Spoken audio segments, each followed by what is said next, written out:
देश भर में बढ़ते साइबर अपराधों और ऑनलाइन ठगी के मामलों को देखते हुए केंद्रीय गृह मंत्रालय के भारतीय साइबर अपराध समन्वय केंद्र ने नागरिकों की सुविधा के लिए 2 नए डिजिटल पोर्टल लॉन्च किए हैं।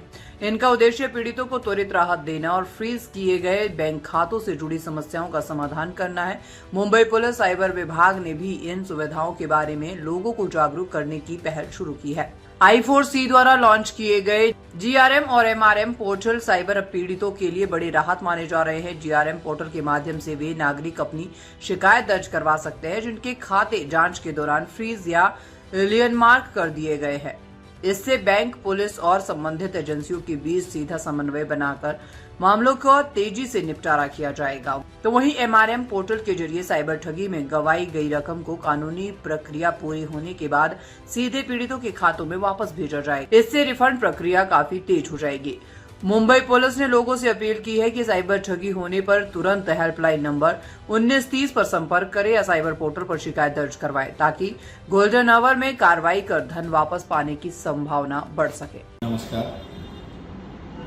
भारत सरकार की ओर से I4C द्वारा 2 नए पोर्टल का इनॉग्रेशन हुआ है जो साइबर फ्रॉड में लोगों के ग्रीवांसेस से उनको रिड्रेसल करने के लिए ये दोनों पोर्टल काम करते हैं। उसमें से एक है GRM ग्रीवांसेस रिड्रेसल पोर्टल, जिसमें ये मैकेनिज्म है कि अगर किसी का गलती से या किसी कारणवश अगर अकाउंट फ्रीज हो जाता है, होल्ड हो जाता है, तो उस इंडिविजुअल को, उस सिटीजन को अपने बैंक जाके अपना ग्रीवांस रेज करना है और फिर वहाँ से वो कंसर्न IO जो लॉ इन्फोर्समेंट एजेंसी का मेंबर होगा वो उसको चेक करेगा और बैंक, एप्लीकेंट और वो IO ये तीनों की मीटिंग से VC द्वारा हो जाएगी और ऑनलाइन ही उसके ग्रीवांसेस को रिजॉल्व किया जाएगा।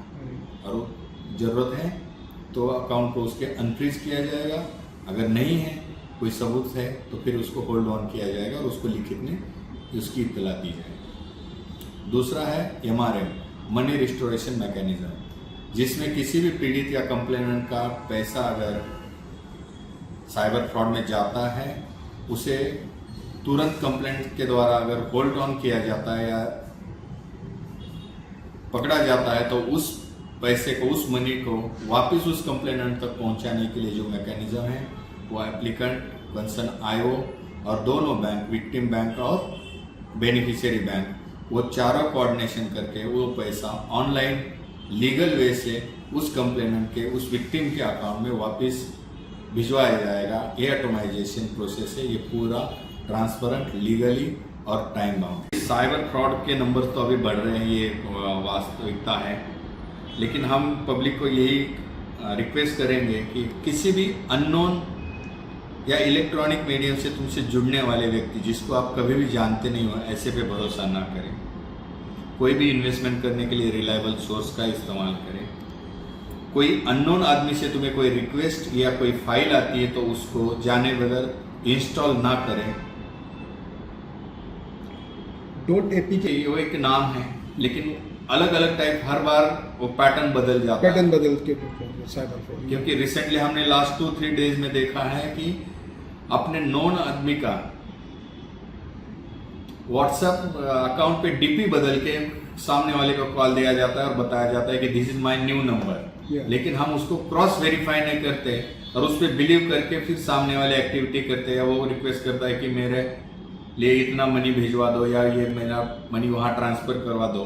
तो हर चीज़ को हमें डबल क्रॉस वेरीफाई करना चाहिए और वेरीफाई किए बगैर ऐसे कोई भी फाइनेंशियल ट्रांजेक्शन नहीं करने चाहिए।